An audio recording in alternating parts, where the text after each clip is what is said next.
안녕하세요. 여의도에서 신속하고 정확하게 돈이 되는 정보를 알려드립니다. 여의도 정보맨 여정입니다.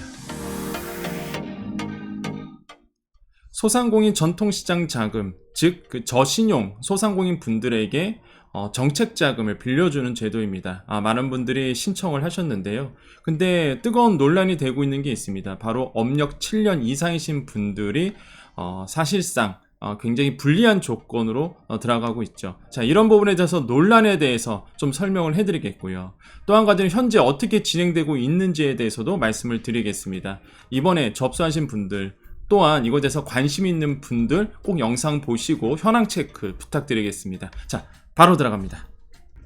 자, 소상공인 전통시장 자금 지금 분노하고 있는 이유가 뭘까요? 이 내용에 대해서 우리 한겨레 기사입니다. 7년 초과 자영업 2% 대출 불가라는 기사와 공문을 토대로 해서 작성을 했습니다. 그렇기 때문에 보시면서 여러분 왜 이게 소상공인 전통시장 자금, 그 다음에 여러분의 이야기까지 같이 담았으니까 왜 지금 분노할 수밖에 없는지를 좀 말씀을 드릴게요. 자, 먼저 논란 첫 번째 가보겠습니다. 의도적으로 신용 하락하는 소상공인 분들 많이 나오고 있습니다. 저는 이제 권유드리지 않는다라고 말씀드렸었죠. 이 사업이 시작하기 전부터. 근데 조건이 이랬어요. 개인 신용평점 744점, 옛날로 보면은 6등급 이하이신 분들, 이하이신 소상공인 분들 대상으로 하다 보니까 일부러 그 현금을 받거나, 현금 대출이죠. 카드론, 이런 거. 그 다음에 일부러 이 신용 하락을 떨어뜨리신 분들이 많이 나왔습니다. 권유드리지는 않지만 답답한 거죠. 난 당장 이 자금이 필요하고, 근데 신용도가 말씀드린 것처럼 760점 애매모호하게 넘어가. 의도적으로 떨어뜨리시는 분들이 속출했습니다. 지금도 아마 그러시는 분들 계실 거예요. 개인적으로는 추천은 안 드리지만 한편으로는 얼마나 갈급하면 그러실까, 이런 생각이 듭니다. 조건이 이러니까. 근데 이 상품 자체가, 이 정책 자금 자체가 저신용 대상자들한테 나온 자금이다 보니까, 그래서 저는 항상 말씀드리죠. 중저신용자, 그다음에 고신용자를 위한 상품도 계속적으로 나와줘야 된다라고 저는 생각을 해보겠습니다. 자, 두 번째 논란 가볼까요? 자, 우리 소자공 또한 우리 여정 패밀리 분께서 이런 얘기를 하셨어요. 7년 기준 너무 가혹한데요. 승자 독식도 아니고 7년 이하는 매출 제로도 다 주고 7년 이상은 대출 많으면 1원도 안 주고, 이렇게 하셨습니다. 이게 무슨 내용일까요? 자, 바로 이 내용입니다. 업력 7년까지 이내는요, 창업기업으로 보는 중소기업 창업지원법을 통해서 영세 소상공인까지 적용하고 있어요. 업력 7년 초과인 경우에는 매출액 대비 부채 비용 등을 따져서, 이렇게 재무 상태를 따져서 심사 기준에 적용을 하고 있습니다. 이건 오타났네요. 심사 기준에. 그죠? 저는 가장 불만이 업력 7년 이 기준을, 이게 창업기업으로 보는 중소기업 창업지원법이 있어요. 이건 법이 있습니다. 그런데 이거를 소상공인에게까지 적용을 한다라는 게 굉장히 의아스럽고요. 말도 안 된다고 생각합니다. 그러니까 영세 소상공인, 그 다음에 생계형 소상공인의 현실을 너무 모르는 거죠. 저는 중소기업은 이해가 가요. 이게 논란이 되고 있습니다.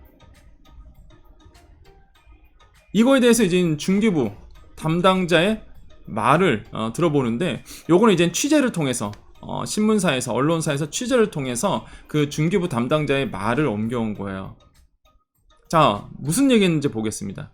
업력 7년 초과라고 해서 무조건 지원해 주는 게 아니라 7년 이하는 간이심사를, 7년 초과에 대해서 소상공인 대출심사 기준을 정하는 것이다, 이렇게 되어 있습니다. 그러니까 많이들 답답하신 거예요. 아니, 왜 업력 7년 이상은 채무조건 한계기업을 보느냐 이거죠. 소상공인한테. 그거에 대한 중기부의 답인 거예요. 7년 이하는 간이심사를 보고요, 7년 초과에 대해서는 대출심사, 소상공인 대출심사를 적용하고 있는데, 중기 창업지원법, 아까 말씀드렸죠. 이 틀에 따라 업력의 짧은 창업자를 우대해 주는 것이며, 중진공, 중소벤처기업 진흥공단, 소진공, 다른 정책자금 지원 때도 적용하는 기준이다라고 중기부 담당자는 이야기를 했다고 합니다. 저는 솔직히 이해가 안 가요. 소상공인, 그러니까 영세형 소상공인, 생경 소상공인은 이런 적용을 들어가면 안 된다고 좀 보거든요. 그러니까 현실을 너무 모르는 거죠.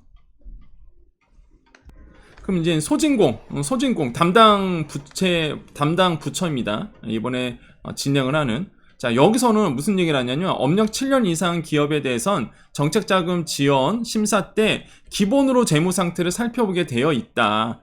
아마 그러셨을 거예요. 그동안 업력 7년 넘으신 분들 정책자금 막 신청했는데 떨어졌어 맨날. 내가 왜 떨어졌을까? 기본적으로 돼야 돼요. 기본적으로. 근데 이게 기본적으로 적용했었나? 전 되게 의아스러워요. 그리고 계속 읽어보겠습니다. 2번 저신용 저리대출, 그죠? 요게 소상공인 전통시장 자금 얘기예요. 업력 7년 이내이고 신용점수 744점 이하이면 보세요. 대부분 지원해주고. 이거 소진공 얘기입니다. 기사에 취재를 했던, 기사에 나왔던 대부분 지원해주고, 업력 7년 초과면 매출액 대비 부채 규모, 자본 잠식의 여부를 따져서 한계 기업 수준이면 지원을 못 해주는 것이라고 얘기를 했다고 합니다. 그러니까 아까 우리 여정가족님의 말 있죠. 아까 댓글 주셨던, 그죠? 그분의 말이 맞는 거예요. 많은 분들이 그랬을 거예요. 에이 설마 이러셨을 거예요. 그 내용 자세히 한번 볼까요? 자, 이 여정가족님의 말이 승자 독식도 아니고 7년 이하는 매출 제로도 다 주고 7년 이상은 대출만 오면 1원도 안 주고. 소진공, 업력 7년 이내는 744점 이하면 대부분 지원해주고 7년 초과면 부채 규모, 자본 역시다 상계 기업 수준 이런 거면 지원을 못 해주고. 그 댓글 우리 여정가족님들의 그 말, 그게 제가 대표적으로 뽑아온 거지 대부분 저런 말씀 많이 하시거든요. 틀린 말이 아니네요. 이게 맞습니까, 여러분? 이게 맞나요? 아니 이게 중소기업이나 아니면 일반 기업들 같은 경우에는 법인기업 같은 경우는 저는 이해를 해요. 근데 영세 소상공인들이나 생계형 소상공인들은 이게 적용이 안 돼요. 사실 7년 그거 뭔가 내가 엄청난 부를 누리기 위해서 한 게 아니잖아요. 먹고 살려고 7년 계속 하신 건데 그러면은 한계 기업들 많아요. 이게 저는 진짜 한계 기업은 우리가 저번에도 말씀드렸지만 한계 기업은요 정말로 이제는 중소기업들 아니면은 중견기업들 아니면 정말 대기업들, 우리나라 대기업들 한계 기업 많거든요. 부채 비용 되게 높습니다. 이런 데에 적용을 하는 거지. 야, 이거 영세 소상공인한테 한계 기업을 적용한다? 7년 계속 읽어볼게요. 7년 이내 기업에 대해선 창업과 성장을 지원한다는 목적에 따라 재무 상태를 과도하게 따지지 않는 것. 아니 말은 좋아요. 굉장히 그쵸? 동의해요. 저도 이런 거에 대해서는. 그쵸? 7년 이내에 창업과 성장을 지원하는 목적에 의해서 과도하게 따지지 않는 거. 한마디로 이거를 돌려 얘기하면 그러면 7년 이상부터는 적자가 나오는 것은 너희들 잘못이니 책임지지 않겠다. 이런 거에서는 뭔가 혜택을 주지 않겠다. 이런 내용이잖아요. 이 소상공인한테는 사실 이게 어렵다는 얘기죠. 또 계속 읽어보겠습니다. 소상공인에 대한 혜택을 늘리기 위해 정책자금 심사 때 적용하는 업력 기준을 당초 5년이었던 것을 7년으로 연장해서 적용하고 있다고 합니다. 현재 21년 6월부터. 업력 7년 이상이면서 부채 비율이 과도하거나 자본 잠식에 빠진 곳까지 지원하기는 힘든 것 아니냐라고 했는데, 그러니까 이 말이 이 소진공의 말이 저는 동의를 해요. 부정한다는 게 아니야. 나는 이거 동의를 해. 당연하죠. 7년 이상이면 부채 비율이 과도하거나 자본 잠식 빠진. 맞아요. 근데 제가 말씀드리고 싶은 거는 이거는 일반 기업, 중견기업, 중소기업 이런 데에 적용하는 거지. 이 자체가 이런 그 기준 자체가 그 생경소상공인한테는 적용할 수 없는 부분이라는 거죠. 생경소상공인분들이 자본 잠식이라는 얘기 이해하세요? 혹시 이 방송 보시는 분들 자본 잠식이 뭔지 아세요? 한계 기업의 정의를 혹시 알고 계세요? 내가 부채 비율이 얼마인지를 혹시 알고 계시나요? 우리 모르잖아요. 일반 소상공인분들은 이런 걸 몰라요. 그냥 하루하루 가족 살리기 위해서 생계하는 거예요. 우리는 먹고 살기 위해서 치열하게 시장 나가서 장사하는 거라고요. 이런 거는 일반 기업들, 중견기업들, 중소기업들 이런 데에 적용하는 거죠. 그런 분들은 부채 잘 관리하겠죠. 재무제표 잘 작성하잖아요. 본인이 뭐가 잘못된지 알아요. 근데 소상공인분들은 와, 이렇게까지 이거를 적용을 해야 되는 건지 정말 저는 의아스럽습니다. 어떻게 그 중소기업법에 나오는 그걸 어떻게 소상공인한테 그대로 적용하죠? 2020년, 2022년 기간 코로나 방역 조치, 사회적 거리두기 참여 등을 고려해 소상공인 정책 자금을 많이 지원한 상태. 그렇죠. 이건 맞습니다. 많이 지원했어요. 어려우니까. 근데 저는 이것도 말이 안 된다고 보거든요. 이제 정상화 단계에 들어. 아, 진짜 저는 모르겠습니다, 진짜. 예. 그러니까 이거는 이제 한겨레 기사에서 갖고 온 거예요. 거기 이제 기사가 취재를 한 거죠. 근데 이 말이 정말 맞다면, 이 소진공 쪽에서 이런 말을 했다 그러면, 와, 진짜 이거 오판하고 있는 거라고 저는 생각을 해봅니다. 정상화 단계에 들었다고요? 정책자금 지원에서 중간 허들, 그래서 장애물을 하나 없애는 것이다 라고 얘기했는데, 와, 저는 만약에 이 기사가 정말 사실이고 정말로 그 소진공 담당자가 얘기를 그대로 실었던 거라면 진짜 소진공에서는 저는 이거 오판하고 있다고 저는 생각을 해봅니다. 정상화 단계에 들었다고요? 지금 소상공인 분들이? 자영업 하시는 분들이 지금 정상화 단계에 들었다고요? 이거 동의하십니까, 여러분? 이거 정말 동의하세요? 여러분 지금 정상화 되셨습니까? 코로나 그 어려움 가운데서 2020년, 21년, 22년, 오늘 23년이에요, 지금. 지금 요때 지금도 물론 코로나가 진행 중이지만 정상화 단계에 드셨어요? 여러분 이제 회복 다 되셨나요?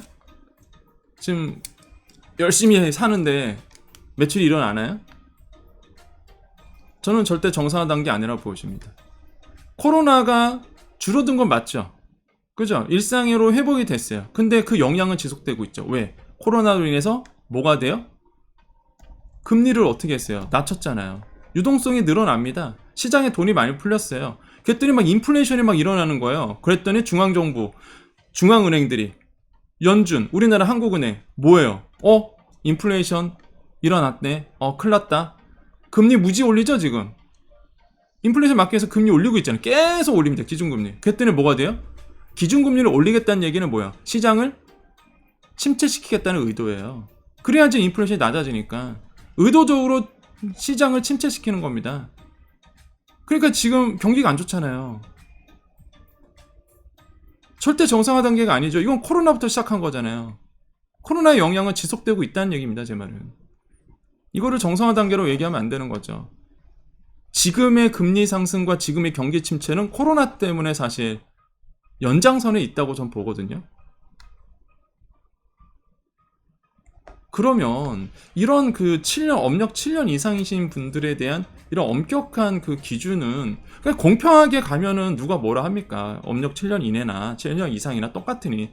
그러니까 제가 말하는 거는 오해하지 마십시오. 중소기업 그러니까 소상공인 분들한테는 이런 적용이 안 돼야 된다는 얘기예요. 생계형 소상공인 분들이 많기 때문에. 이 법이 잘못됐다는 얘기가 아니라 이 제도가 잘못됐다는 얘기가 아니라 소상공인 정말로 그 영세하시고 생계형 소상공인 분들이 우리나라의 자영업의 대부분이라고 전 보거든요. 물론 제 생각이 틀릴 수 있어요.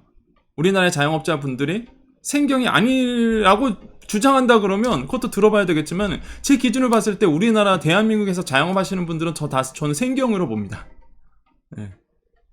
그런 분들에게 지금 그 어려운 상황에서 꼭 이러한 기준을 엄격하게 적용을 해서 정말로 간절하신 분들에게 이러한 상황을 만들어줘야 되는지는 저는 모르겠습니다. 네, 여의도 정보맨은요, 네, 경제적 자유를 위한 경제공부 스터디입니다. 그래서 소상공인 자영업자 분들에게 여러분의 현황과 또한 다양한 이야기들을 같이 하고 있고요. 정보를 전해드린 저는 이제 경제평론가로 활동하고 있고 대학에서 또 아이들 가르치고 후학 양성을 하고 있습니다. 매주 화요일 YTN 뉴스, 화요일 연합뉴스TV, 라디오, KTV, 나라방송이죠. 정책방송. 여기에 이제 매주 고정적으로 출연하고 있고요. 그렇기 때문에 누구보다 소상공인 자영업자 분들의 이야기를 같이 담으려고 하고 있습니다. 제가 뭐 유튜브에서 이런 얘기 하는 거에 대해서 저는 정말 팩트를 보고 제 기준에서 말씀드린 거예요. 이게 뭐 정말로 뭐 아닐 수는 있어요. 예, 다른 얘기가 분명히 또 반론이 나올 수도 있습니다. 근데 그냥 제가 현황을 보고 제 기준을 말씀드린 거다라고 다시 한번 말씀드립니다. 그래서 같이 그냥 공부하자는 의미다라고 말씀을 드리겠습니다. 자, 여기까지고요. 우리 여정 가족님들 이제 또 인사를 해야 되니까 남아 계십시오. 네, 우리 여정 가족님들 남아 계시죠? 우리 구독자 분들입니다. 제 영상을 오늘 좀 커트 좀 많이 잘랐습니다. 왜 그러냐면 흥분해갖고 더 이상 흥분하면 안 될 것 같아서 좀 많이 진정을 시켰어요. 예. 너무 이게 진짜 참 뭐라고 표현해야 될지 참 답답합니다 지금. 제가 이 정도면 여러분 오죽하실까라는 생각 해봐요. 굳이 업력 7년 그냥 똑같이 그냥 공동한 스타트 공평하게 그냥 업력 7년 이상인 분도 어렵거든요 사실. 그리고 업력 7년 이하이신 분들도요, 여러분 언젠간 되면 업력 7년 넘어가요. 이게 업력 7년 이상의 분들만의 문제가 아니라니까요 지금. 여러분 자영업 하다 보면 그냥 쑥 세월을 금방 흐르잖아요. 여러분 아마 다 공감하시죠? 그냥 세월이 슥 흐르잖아요. 그럼 나도 모르는 사이에 업력 7년 이상이 돼 있다고요. 그럼 이 기준이 계속적으로 자영업자 소상공인한테 지금 이게 적용이 되면 여러분 다 나중에 업력 7년 넘어가서는 정책자금 진짜 하나도 못 받습니다. 그렇게 되면 저는 좀 이건 아니라고 보거든요. 그래서 이거에 대해서도 사실 논란이 될 수밖에 없다라고 저는 생각을 해보겠고, 그래서 이런 취지로서 이제 말씀을 드렸습니다. 그리고 하나만 더 말씀드리면, 오늘 나왔던 이 한겨레 기사는요, 참 좋은 기사라고 저는 생각을 해보고요. 특히 이 취재를 했던 유선희 기자라고 있습니다. 소상공인 협회에서 상도 받은 기자예요, 사실. 그래서 아마 여러분의 이야기를 잘 담아주는, 정말로 공론화시키는, 저하고는 아무 상관없습니다. 만나본 적도 없고 누군지도 잘 모르는데 그런 기자님이더라고요, 보니까. 그래서 잘 알아두시면 아마 좋을 것 같다라고 해서 이제 말씀을 드리겠고, 그래서 소상공인들을 이제 대변할 수 있는 그 현황을 여러분의 작은 목소리가 커질 수 있도록 뭐 저부터도 마찬가지고 많은 분들이 힘을 모아서 과거는 몰라요. 일단 뭐 누가 했는지는 모르겠습니다. 근데 이제부터는 우리 이렇게 소상공인 분들이 코로나19로 인해서 뭉쳐서 여러분의 어떤 권리라든지 여러분이 챙겨야 될, 또한 여러분이 사업하는 데 도움이 될 수 있도록. 왜? 소상공인 무너지면 대한민국 경제 무너집니다. 뭐 대기업이 무너지면 대한민국 경제 무너진다, 이런 표현을 하잖아요. 전 마찬가지로 소상공인도 무너지면요, 대한민국 경제 무너진다고 보는 사람입니다. 바닥에서 정말로 열심히 일하잖아요. 말 그대로 우리의 생계형이잖아요. 우리의 일상과 밀접해 있잖아요. 시장에 계시잖아요. 대한민국의 시장에.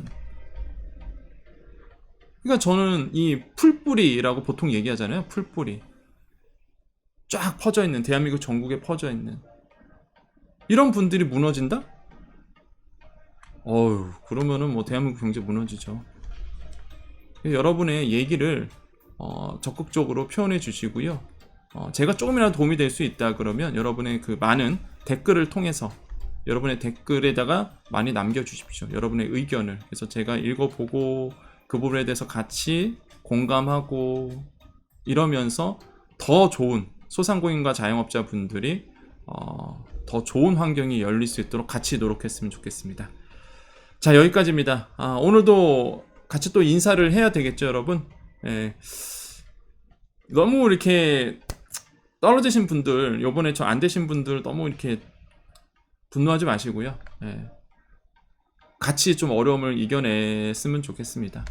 자, 오늘도 또 우리에게 또 인사를 하겠습니다. 당연히 매일 빠지지 않아야 되겠죠? 자, 오늘도 우리에게 좋은 일이 일어납니다. 오늘도 우리에게 좋은 일이 일어납니다. 오늘도 우리에게요, 좋은 일이 일어납니다. 여기까지 여의도 정보맨 여정이었습니다. 감사합니다.